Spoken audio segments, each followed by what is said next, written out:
Hi, this is Nancy Belkov, math coach, consultant, and author. I'd like to share with you processes that reliably help students make sense of word problems, namely discussing problems, acting them out, and visualizing the action. I'll show you two examples of children using these processes, using simple drawings and excerpts from one of my picture books. In my years of teaching and coaching, I found that students develop their confidence and ability to reason as problem solvers when we involve them in discussions about problems and listen to their ideas. We've all seen students struggling to understand a story problem.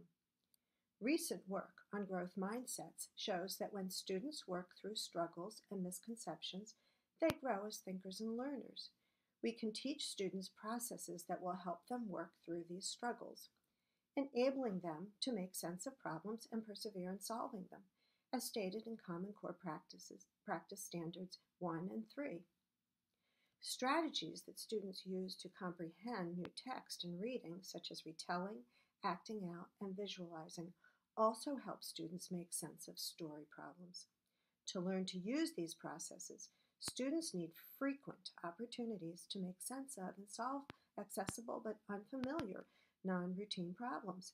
If students are only given word problems they've been taught how to solve, they won't learn to apply strategies needed to make sense of unfamiliar problems. As you introduce unfamiliar but accessible non-routine problems, give students time to discuss what is happening and what is being asked in the problem, along with opportunities to physically act out or to manipulate objects to model the action concretely. Consider this problem. Jean bought a box of apples. Her friend gave her 5 more apples. Then she had 12 apples. How many apples did she buy? After discussing the problem, students could act it out by taking the roles of Jean and her friend or by manipulating objects. This would help students realize that they begin with an unknown addend, then add 5 and get a total of 12, and thus need to find the unknown part. By reasoning about what they've acted out, they can see the unknown part will be less than 12. Discussing and acting out a problem helps students learn to work through misconceptions, try a variety of approaches, and begin to visualize the action. Visualizing what is happening helps them become independent problem solvers. They may also use diagrams, number lines, or other tools to model the problem, and then visualize actions and relationships. Here's an example from my picture book, Monkeys for the Zoo, where the teacher gave primary students an unfamiliar, non-routine problem. The problem is a zoo wants to buy 13 monkeys. It wants some of them to be howler monkeys and some spider monkeys. Figure out how many of each the zoo can buy. The students are asked to discuss what the problem is about in pairs. Ben and Mia discuss what they know and what confuses them, retelling the problem in their own words. Carlos retells the problem for the whole group and tells how they can begin to act it out. Then Tyler asks a question about what is confusing him. It's also confusing Mia and perhaps many other students. This would have been the first time Ms. Green presented a put-together problem with both addends unknown, and students aren't sure how to begin.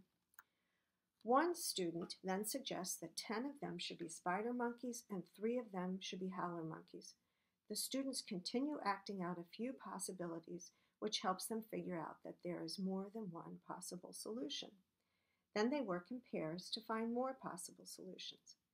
Ben tells Mia that he's confused since he is visualizing that the zoo will buy all of the possible combinations. By discussing the problem, Mia is able to help him understand that the zoo will use only one of the possible solutions. Through discussion, acting out, and visualizing, the students have made sense of this unfamiliar but accessible problem. I encourage you to use think-alouds, teacher-student modeling, direct instruction, and practice to help students learn these processes in solving unfamiliar problems. With frequent use, making sense of problems will become more natural for students. They will start to use visualizing and modeling more when they are working independently. Students will get better at figuring out what a problem is asking and what it isn't asking. A study from the University of Wisconsin-Madison and Arizona State University explained in the paper Improving Reading to Improve Math found that students who learned to act out and visualize problems improved their ability to ignore extraneous information in problems and then to be able to solve them. Here's information about Joe Bowler's work, the picture book, the study, and a video referring to the study. Thank you. Enjoy engaging your students in making sense of new problems and listening to their ideas.